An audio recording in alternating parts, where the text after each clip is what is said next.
在公元1世纪和5世纪间，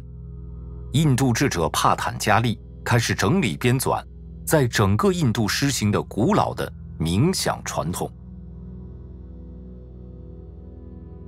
他在196本名为《瑜伽经》的著作中，记录了几乎与印度文明一样古老的技术。这些经文将瑜伽定义为控制，或是限制大脑对外部事物的关注，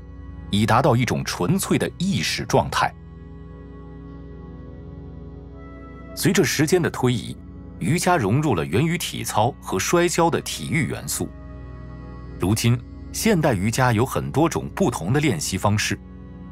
然而大多数仍保留了帕坦加利所提出的3个核心要素：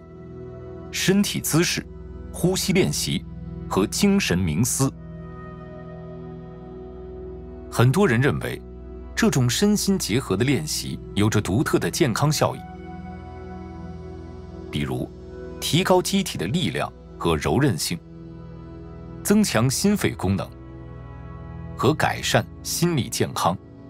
但是对于这项古老的传统所带来的益处，当代研究到底为我们展现了什么呢？尽管很多科学家都尝试过，但仍然很难明确瑜伽的优点。瑜伽将不同动作做了独特组合，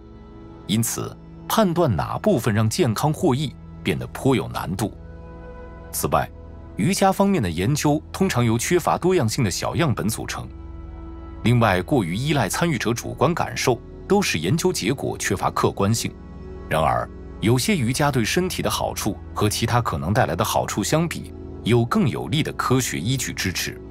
让我们从柔韧性和力量说起。将你的身体扭转成瑜伽的姿势，可以拉伸多个肌肉群。拉伸在短期内可以改变被拉伸的肌肉、韧带以及肌腱中的含水量，让它们变得更有弹性。一段时间后，定期拉伸会刺激干细胞，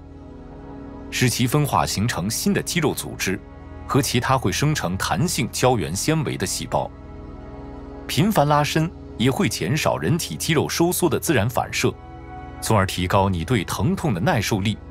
并以此获得更好的柔韧性。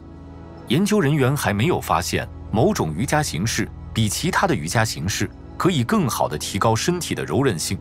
因此具体瑜伽姿势对柔韧性的影响还不明确。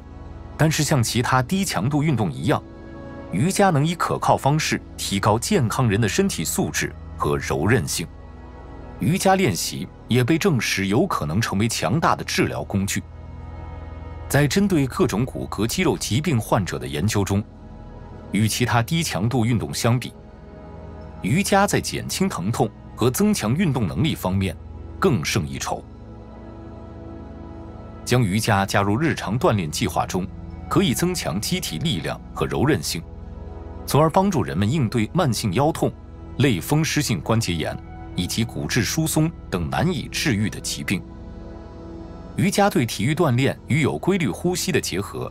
被证实对肺部健康也有同样的保健作用，